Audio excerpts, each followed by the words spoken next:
여기 보시면 102억 6,950만 원입니다. 그 48억 낙찰 받고요. 100억 감정이 나온 거예요. 근데 뻥입니다.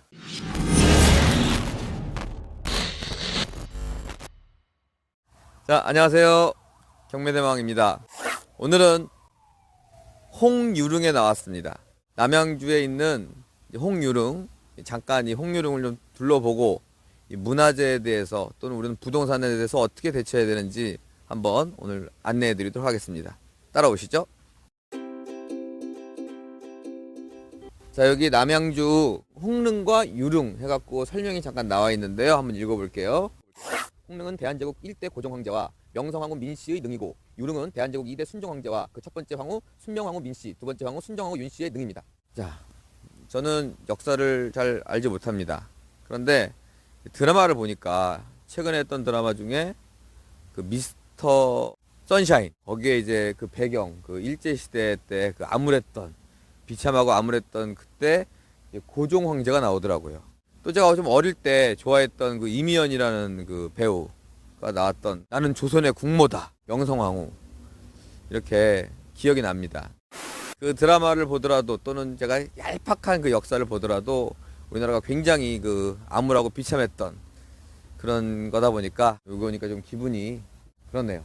그럼 여기까지 온 김에 부동산 이야기를 해야 되긴 해야 되는데, 그래도 한번 들어가서 홍릉 정도는 제가 한번 보고 부동산 이야기를 해보도록 할게요. 오늘 부동산 이야기 굉장히 중요합니다. 이 문화재가 부동산에 미치는 영향이 굉장히 크기 때문에, 그렇지만 그래도 여기까지 온 김에 홍릉만 보고 다음 얘기 진행하도록 할게요. 가시죠. 안녕하세요. 우리 성인 4명이요. 여기 남양주 주민은 안 되세요? 네. 그러면은 뭐 싸요 좀? 싸요. 50%. 네, 고맙습니다. 뭐 나랑 멀어지려고. 이게 지금 성인 4명인데 4,000원이니까 1,000원입니다. 한 사람당. 이런 거 한번 가끔 가족분들이랑 한번 오세요. 자, 여기도 중요한 내용이 있는데, 조선왕릉 세계유산입니다. 조선왕릉 홍릉유릉은 세계문화 및 자연유산의 보호에 관한 협약에 따라 인류의 문화유산으로서 탁월한 보편적 가치를 인정받아 유네스코, 이거 많이 들어보셨죠? 세계유산으로 등재되었습니다. 좋은 거죠. 좋은 건데 우리 같은 사람한테는 썩 좋은 건 아니에요. 근데 저는 더 크고 더 멀리 보는 사람이기 때문에 좋은 거라고 생각하고 홍릉 들어가 보도록 하겠습니다.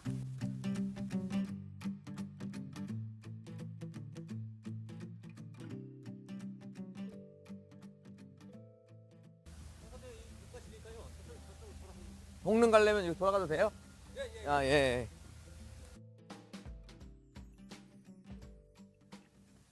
여기 지금 왔는데, 아, 이거 누군지 알아? 나만큼은 다 아네. 자, 우리 여기 홍릉에 와 있는데요. 들어갈 수가 없네요. 갑자기 제가 저번에 했던 이야기가 생각이 나는데, 그 우리나라 과거가 굉장히 암울했던 시절이 많거든요. 그 당시에 우리가 살았다면 정말 힘들었을 겁니다. 그리고 뭐 전쟁도 있었고 경제 위기도 있었고, 지금은 또 코로나로 많은 국민들이 좀 힘들어 하시는데, 그거보다 훨씬 더 힘든 것도 이겨냈으니까 앞으로 다 이겨낼 겁니다. 자, 이렇게 좀 심각한 얘기는 이제 그만하고요. 돈 버는 얘기 하러 요 앞에 홍릉 정문 앞에 있는 땅으로 이동하겠습니다. 또 가볼까요? 옛날에 나 저거 다 탔었어. 저거 오기만 하면 저거 타갖고 막 놀고 그랬었는데. 자, 홍릉을 좀 다녀왔는데요. 여기서 한 몇 발자국만 절로 걸어가 볼게요.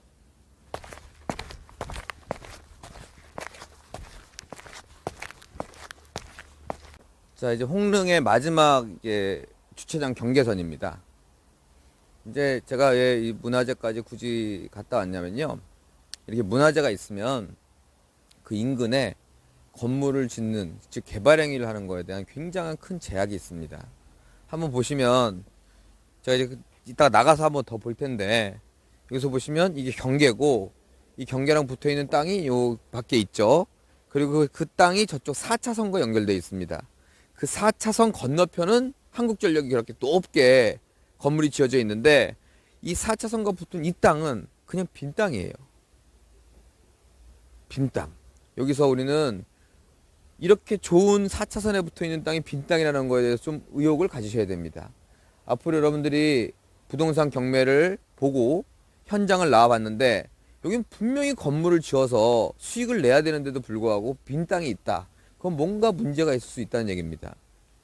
근데 미리 말씀을 드리겠지만 이렇게 문화재와 붙어 있는, 특히나 아까 유네스코에 여기 지정되어 있는 이런 것들은 그 문화재를 보호하기 위해서 건축 허가가 안 난다든지 아니면 굉장히 제한되어 있다든지 이런 것들이 굉장히 강하기 때문에 첫 번째는 문화재와 가까이 있는 땅들을 조심해라.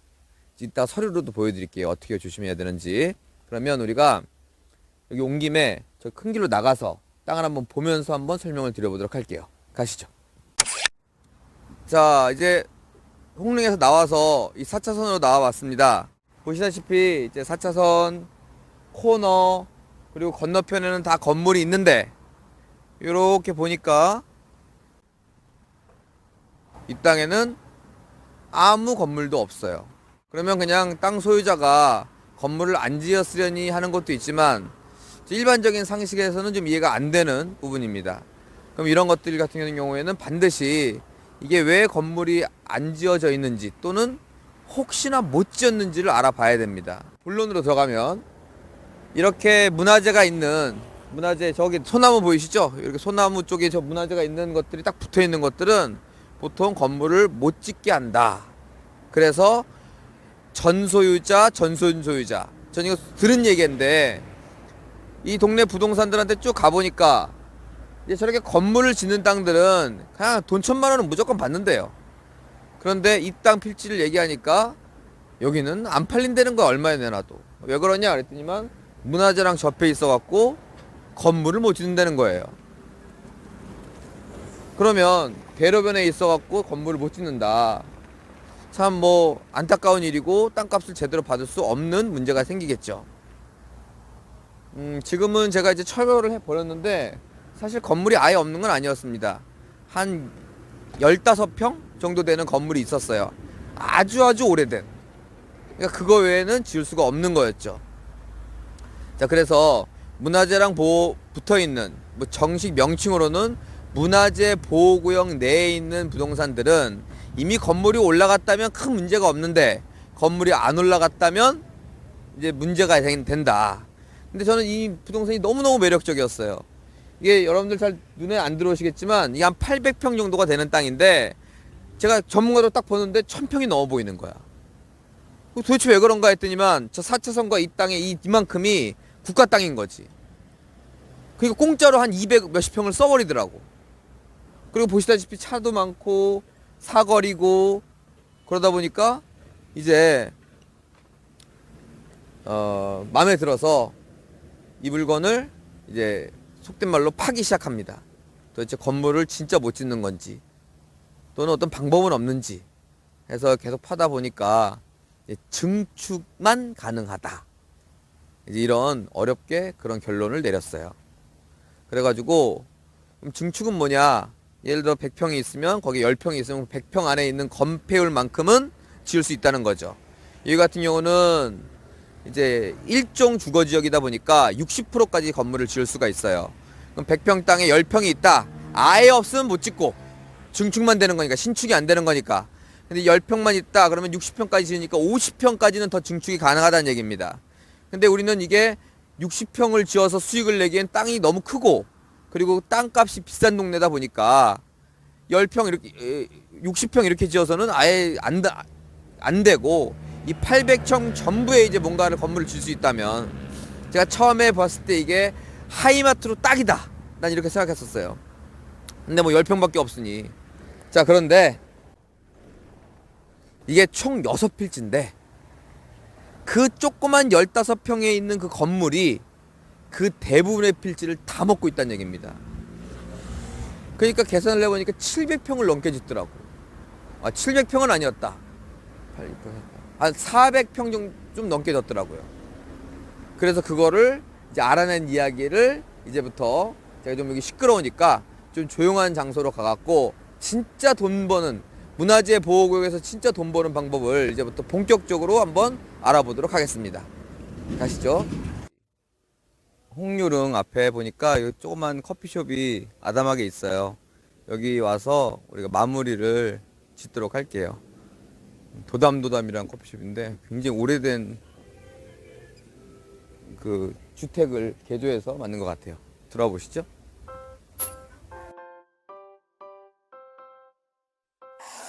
자, 도착했는데요. 이게 남양주 우리가 2년 동안 작업했던 서류입니다. 보통 이 정도 되는데 오늘 제가 요약해서 갖고 왔으니까 한번 볼게요.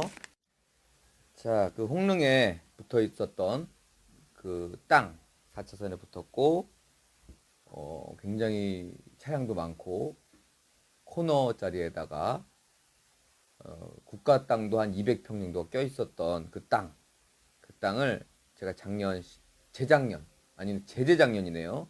2017년에 낙찰을 받았습니다.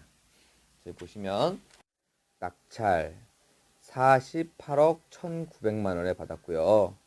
여기 보시면 누구의 35명으로 되어 있습니다. 근데 사실 35명이 투자를 한 건데 구자 수로 따지자면 50구자 딱 받아갖고 투자한 거고요. 50구자라는 건 이해가 좀 안 가실지 모르겠는데 한 구자에 얼마다 그러면 두 구자를 신청할 수도 있고 세 구자를 신청할 수도 있으니까 사람 수에 비해 구자 수가 더 늘어나는 경우도 있겠죠.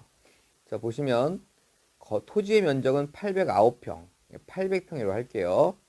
그리고 건물의 면적은 47평입니다. 제가 아까 15평 정도라 그랬는데 여기에는 47평으로 나온 거에 대해서는 조금 이따가 말씀드리도록 할게요. 깨알 공부가 된 거니까 좀 이따 말씀드리는 걸로 하고, 이건 문제가 엄청나게 많습니다. 보시면 이만한 규제사항이 많이 있는데 우리는 여기서 이것만 한번 보자고요. 국가 지정 문화재 외곽 경계로부터 200m 내외 해갖고 문화재 보호구역 기타라는 말이 나와 있습니다. 200m 내외에서는 이 문화재 때문에 규제나 제약을 엄청나게 한다는 얘기입니다. 자, 그런데 제가 아까 뭐라 그랬죠? 아예 규제를 아예 못 짓는 경우도 있고 증개축이 가능한 지역도 있습니다.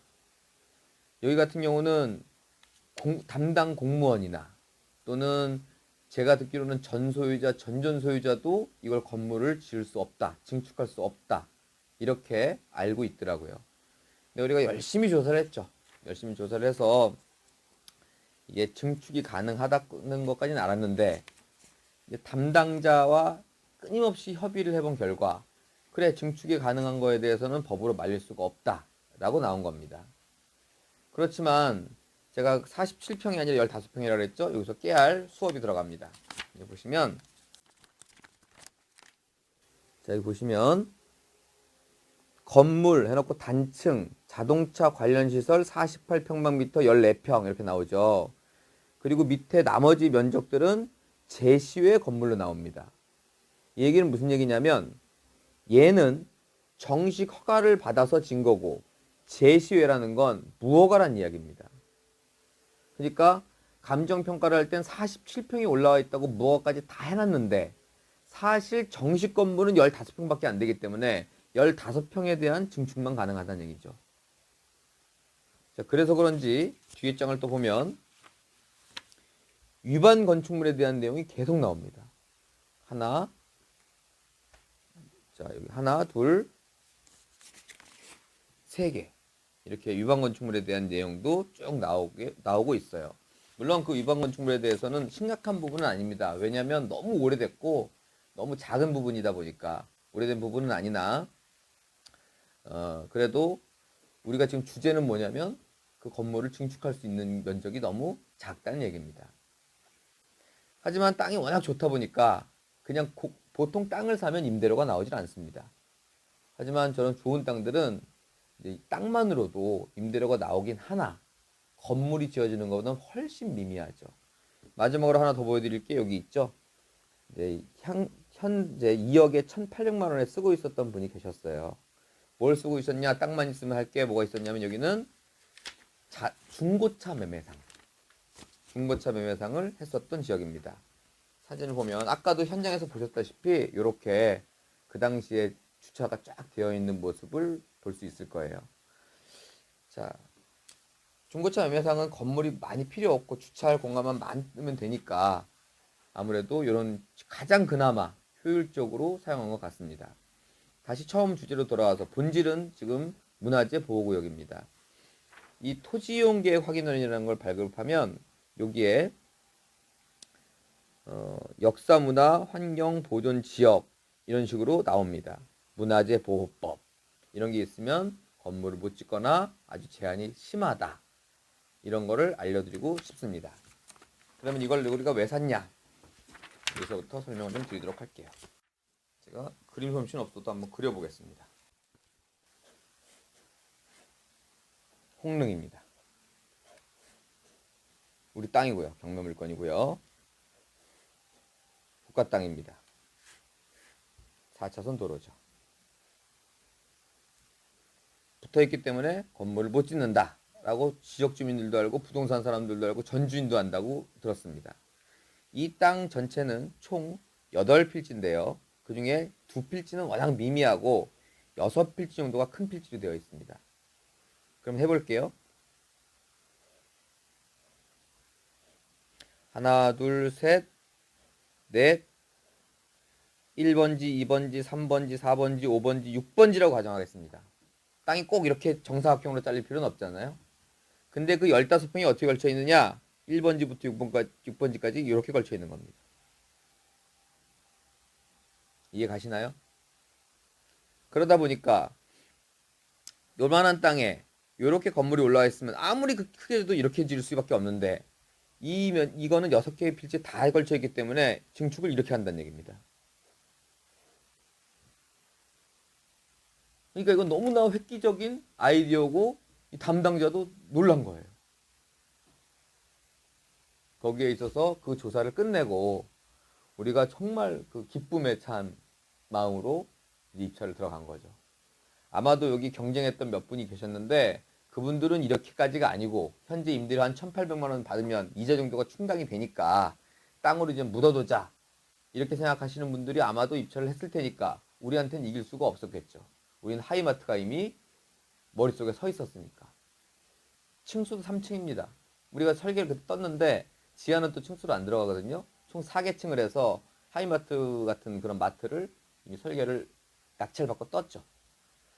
자, 그럼 이제 순서를 보면 이와 같이 낙찰을 받았습니다. 받고 근데 낙찰가는 아까 48억이었는데 보증금은 3억 6천이죠. 4억 8천이 아니라 뭐 제 교육을 많이 받아보신 분들은 아시겠지만 최저가의 10%가 보증금입니다. 입찰가의 10%가 아니라 그래서 이렇게 영수증을 받아왔고요.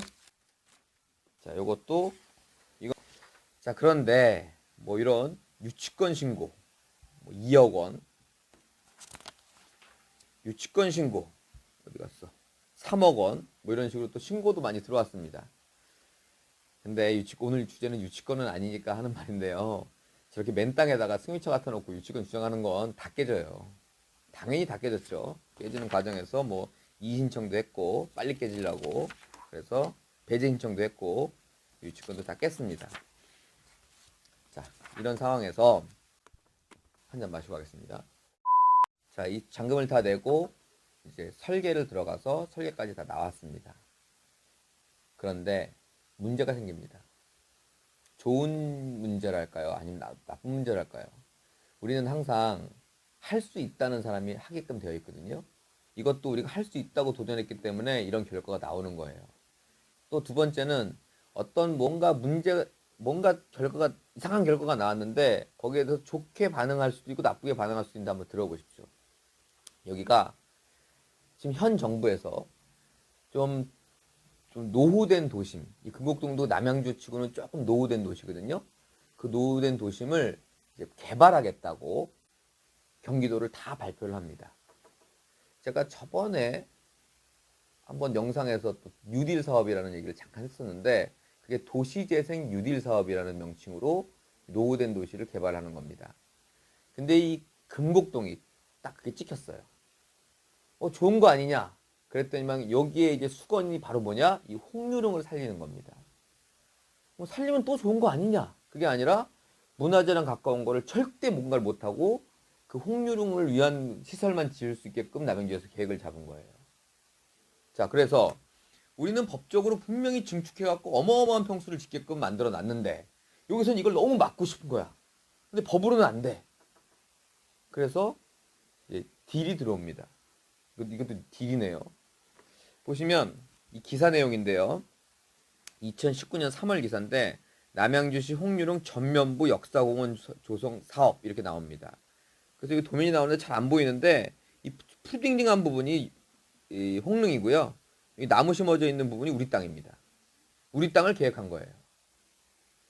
그러니까 니네가 건물 짓기 전에 우리가 가건물을 졌어요. 짓기는 졌는데 건물 짓기 전에 빨리 자기네들이 사서 이 홍유릉을 완벽하게 살리겠다는 계획을 여기서 잡은 거예요.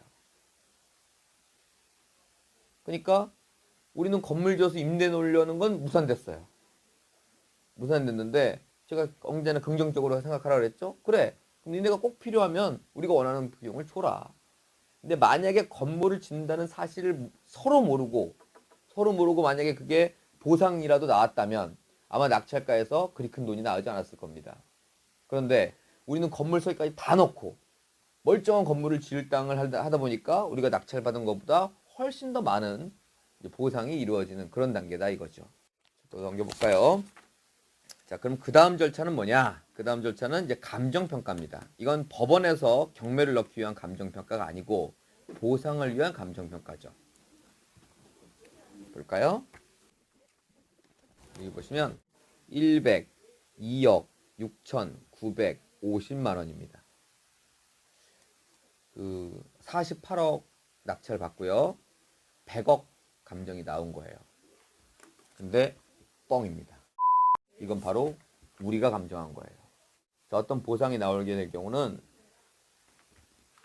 이 지주, 저와 저의 감정과 또 남양주시의 감정을 하겠죠.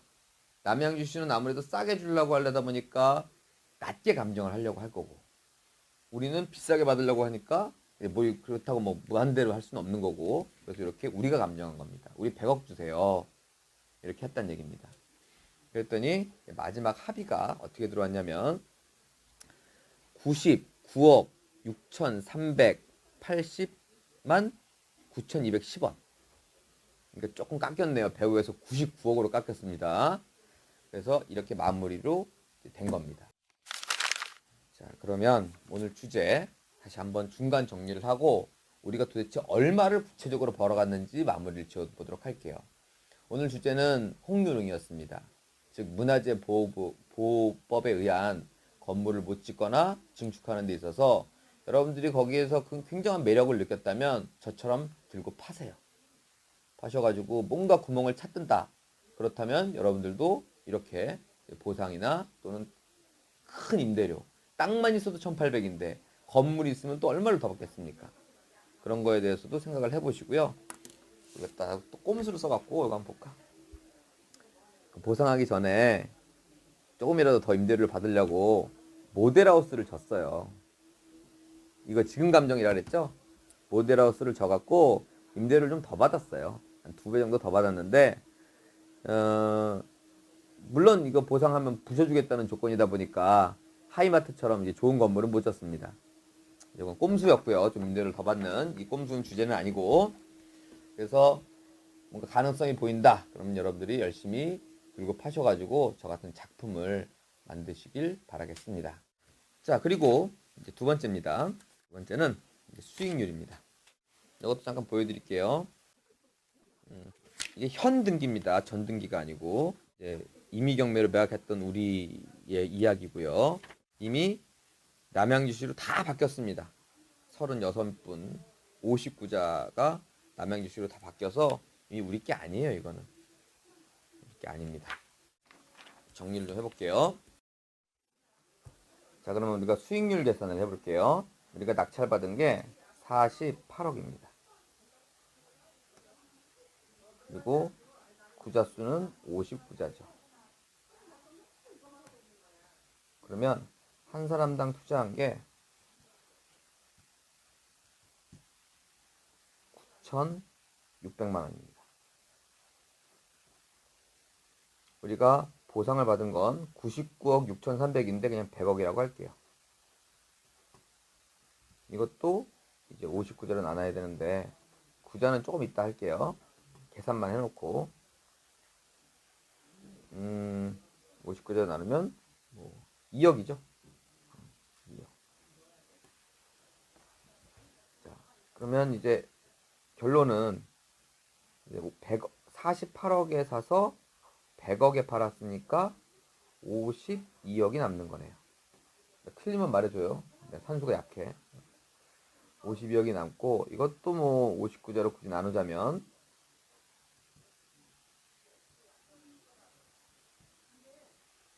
1억 400을 받아가는 거네요.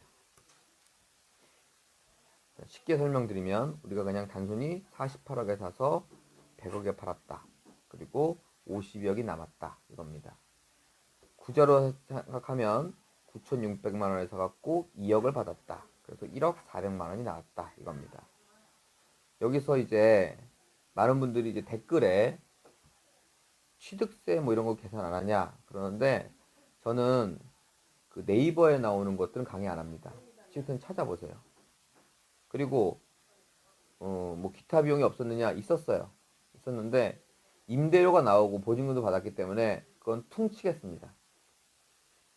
자, 그래서 기간은 2017년 말에 잔금을 냈고요. 2019년 말에 보상을 받았습니다. 약 2년. 딱 좋은 케이스죠. 왜? 일반 과세의 기간은 2년이기 때문에. 2년 안에는 중과세입니다. 우리가 만약에 그보다 더 빨리 받는다고 한다면 어떻게든 늦춰갖고 2년을 미뤄야 됩니다. 아주 잘 떨어졌어요, 이것도. 그래서 여러분들도 이런 걸 하셔갖고 쉽게 얘기해서 9천만 원 투자해서 1억 받아가라. 이런 겁니다. 그러면 여기서 이제 두 번째 단계입니다. 두 번째 단계는 이 48억을 대출받았습니다. 등기 읽다 보면 46억을 대출받았다고 나오는데 이것도 뻥입니다. 뻥이라고 하긴 좀 그런데 이 금액은 채권 최고액으로서 우리가 이자까지 밀렸을 때를 미리 산정해 놓은 겁니다. 빌려 쓴 금액은 정확히 36억입니다. 그러니까 실제 원금은 36억밖에 안 되는데 설정은 46억이라고 해놓은 거죠. 이건 우리 것만 그런 게 아니라 어떤 부동산이든 다 이런 식으로 되니까 실제 빌려 쓴 것과 채권 최고액은 다르다고 생각하십시오. 그러면 우리는 12억을 투자한 겁니다. 현찰은. 그리고 어떻게 됐어요? 100억을 받았죠.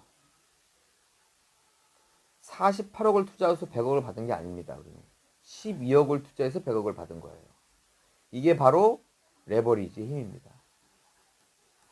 그럼 여기에 대한 이자가 나갈 거 아닙니까? 당연히 이자가 나가죠. 이자와 수익이 이자가 훨씬 작으면 당연히 돈을 빌려 쓰는 게 레버리지입니다. 근데 우리는 이 이자도 안 냈어요. 왜? 임대료로 충당했으니까. 그럼 여기서 플러스 이자를 할 필요가 없다는 얘기입니다. 다시 12억에 사서 100억에 팔았다고요. 8억에 사서 100억에 판 게 아니고. 그렇게 돼버리니까 이제 어떤 결과가 나오느냐. 이거를 또 50으로 나누니까 12억을 50으로 나누니까 한 사람당 2,500만 원이 되는 겁니다. 이 받은 건 똑같죠. 그러니까 어떻게 되는 거예요? 2,500만 원 받아갖고 1억 400만 원을 번 꼴이 되는 겁니다. 9,600만 원 투자해서 1억 400을 받은 게 아니고. 이게 이렇게 돼버리니까 이렇게 되는 거랑 똑같죠. 2,500 받았고 죄송합니다. 1억 400을 받은 거니까 이렇게 되면 수익률이나 이게 어마어마한 거죠. 이거 가려볼까요? 이것도 괜찮아요. 근데 이거 딱 듣는 순간 이게 꼴 보기 싫은 거지. 자, 이게 첫 번째 레버리지 힘입니다. 자, 작년 말에 나름 이벤트가 있었어요. 48억에 사갖고 100억에 파는 이벤트가 있었는데요. 언뜻 보면 1억 투자해서 2억 받았다. 다시 얘기해서 1억 남았다. 이렇게 봅니다. 2년 있다가 1억 받았다라고 하면 어딜 가도 그만한 투자가 없을 겁니다. 근데 사실은 레버리지를 활용하다 보니 이제 1억을 투자한 게 아니라 2,500만 원을 투자했고 남는 금액은 1억 4백이 결과가 나온 겁니다. 여러분들도 문화재 보호구역 그러면 제가 직원들이나 이제 그 조사를 해보라 그러면 맨날 안 된다는 결과만 갖고 옵니다. 제가 오늘 아침에도 우리 직원분들한테 이런 얘기를 했어요. 무조건 되게끔 하고 끝까지 안 되면 그때 포기하는 거지. 담당자가 한마디로 안 된다 그러면 안 된다는데요. 이렇게 시작이 되면 안 됩니다. 우리는 무조건 할 수 있다. 이런 사람들이 할 수 있는 거고 부자가 되어야 된다는 믿음이 있어야 부자가 되는 겁니다. 내가 설마 부자가 되겠어? 이런 사람들 부자 되는 건 없습니다. 여러분들도 이런 기술적인 거나 또는 마인드 그리고 레버리지 문화재 보호구역 이런 것들을 통해서 누구나 다 할 수 있는 겁니다. 이게 뭐 전문가니까 팝니까? 아니요. 전문가가 아니더라도 속된 말로 들고 파면 누구나 알아낼 수 있는 겁니다. 이걸 통해서 여러분들도 사실 이거는 시작에 불과할 거예요. 더 큰 돈이 여러분들한테 앞으로 계속 있을 겁니다. 한번 저를 믿으라는 게 아니라 스스로를 믿고 긍정적으로 추진하면 이런 것들은 다 앞으로 여러분들이 있을 일이니까 좋은 결과 반드시 있으니까 걱정하지 마시고 부자 될 일만 생각하시기 바랍니다. 지금까지 경매대망이었습니다. 마치겠습니다. 이제 보면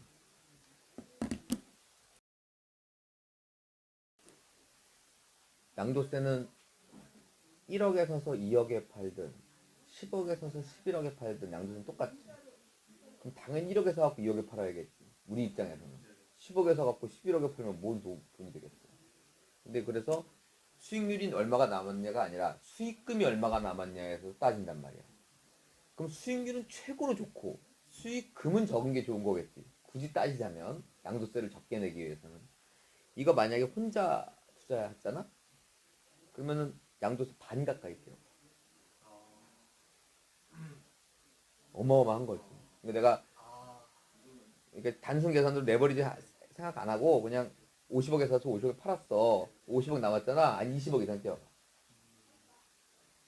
근데 이제 여러 명이 투자하니까 투자 수익률은 엄청 높잖아. 2천만 원에서 1억을 받아갔으니까 엄청나게 많이 드는데도 그 1억에 대한 양도세만 빼가. 그게 이제 뭐 이것저것 차감하고 하면 한 15에서 24% 정도 뛰어갈 거야. 제일 많이 뛰어가봤자. 그러니까 이게 50%를 가까이 뛰어가는 거랑 15% 뛰어가는 거랑은 또 다른 거지. 근데 양도세를 내가 굳이 영상에 안 넣은 건 양도세 안 넣어야 더 기분 좋잖아. 또 뛰어가면 비싸게 팔았는데 많이 냈다 이러면 좀 그러니까. 그리고 많이 낸 것도 아니고. 그럼 이렇게 많이 남는 거는 분산 투자를 이렇게 많이 해서 그거를 쪼개는 것도 하나의 좋은 방식이 될 수도 있습니까? 가능하다면 무조건 쪼개야지. 네, 그렇죠. 가능하다면. 가능하다. 근데 쪼개는 쉽지 않아. 우리가 생판 모르는 아니야 그냥 친구라고 쳐. 이게 어떤 회사가 이렇게 있는데 그 회사에서 모든 걸 컨트롤해. 근데 물론 그 회사에는 신뢰도가 있어야겠지. 뭐 먹튀하면 큰일 나지.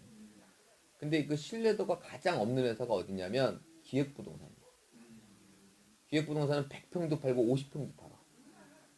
물론 좋은 땅을 그렇게 파면 그나마 내가 욕을 안 하겠는데 별로 안 좋은 땅들, 쓰레기 같은 땅들을 파는 거야. 근데 분할이 안 되니까 그냥 막 파는 거야. 우리가 셋이 그걸 샀다고 쳐. 그럼 뭐 아는 사이도 아니고. 심지어 아는 사이여도 뭔가 딱 약정이 없으면 난 안 팔래? 넌 팔고 넌 부도나. 뭐 예를 들어서. 뭐 개판이 되는 거야, 개판이. 그래서 분산 투자는 굉장히 좋은 공동 투자 뭐 이렇게 하는 건 여러 가지로 굉장히 좋아. 근데 그걸 관리할 주체가 없으면 그게 열의 여덟은 다 깨진다.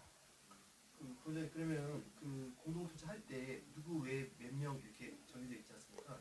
그게 그 등기상에 맨 처음 나오는 사람이 어떤 그런 소유권에 대한 전혀 그런 거 없어요. 없어요. 그냥 이름만 종이가- 1등. 이름만 종이만? 1등이야. 그래서 내가 대표다 이런 게 아니고 네, 이름만 1등.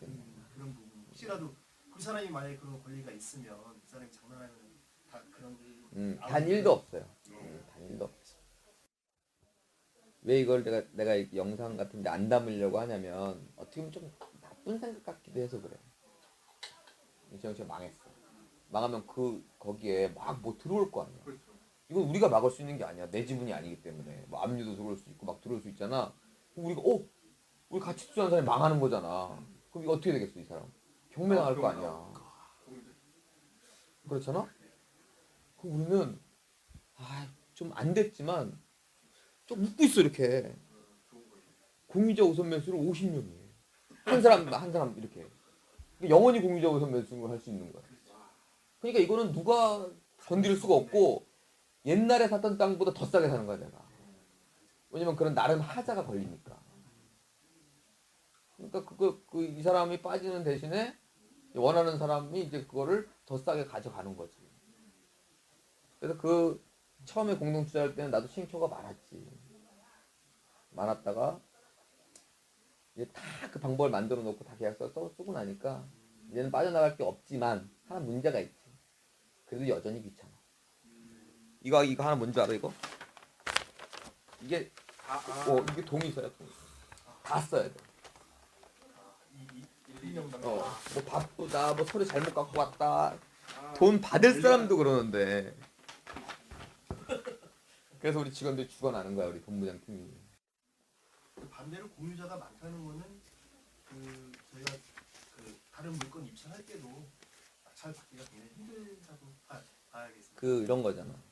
내가 공유자 지분 경매를 강의할 때 해라 그냥 싸고 좋으면. 그리고 공유자를 상대로 합의 보고 안 되면 그냥 공유를 분할 청구 소송하면 되지 않겠느냐. 최악의 경우는 이렇게 강의를 하는데 그랬더니 재용 씨가 나한테 공유자가 50명입니다. 근데 뜨끔하는 거야. 왜? 협의는 끝났고 그건 무조건 소송으로 가야 되는데 송달만 1년 이상씩 걸려. 소송을 걸고 소송을 시작하는 데만 1년 이상씩 걸리는 거야. 그러니까 이런 거는 그래 좀 피하는 게 5명이면 모를까. 근데 내가 한 10년 여유가 있습니다. 그럼 내가 그냥 하라 그래. 또는 이런 분 있어. 1,000만 원짜리 받았는데 공유자가 100명이야. 소송비, 송달비가 몇 천만 원이 드는 거지. 내가 뭐 50억, 100억 이렇게 되는 거는 그래 한번 시간에 붙어보자. 두 가지 큰 문제가 있는 거야. 금액이 작으면 그 금액을 넘어서는 소송 비용이 되는 거고, 금액이 크다고 하더라도 내가 그 기간에 대한 압박이 들어오는 거지. 3명이면 야 미국 살아도 통달하고 다 해. 50명 이렇게 돼버리면 환장한댔어, 환장. 오늘 소송을 딱 걸고 첫 기일이 1년 후에 잡혀. 그럼 이제 그거 뭐 만약에 50명이라도 한 명이라도 항소해봐. 난리 나는 거 난리예요. 수년, 뭐 10수년도 갈 수도 있어. 그리고 이제 끝내 이제 경매를 넣는데 뭐 취하시킨다고 그래 버리거나 뭐 이럴 수도 있지 또. 뭐 그러니까 그 인원이 많다는 건 만만한 상대가 아니야. 그러니까 가격과 관계없이 계속 유찰되고 또 우리 제도 중에 공유자 우선매수 신고라는 게 있으니까 또 그것도 못하고 그런 게 있죠. 50명이 너무 같은 가격에 계속 공유자 우선 매수 신고를 하게 되면 그렇게는 안 하고 이제 가지 맨날. 야 이번 타수 너 가. 그러면 가서 유치하면 오는 거야 그냥. 이제 사람도 많고 공유자 우선 매수 할 사람도 많은데도 불구하고 엄청나게 싸지면 누군가가 들어오긴 들어온다고.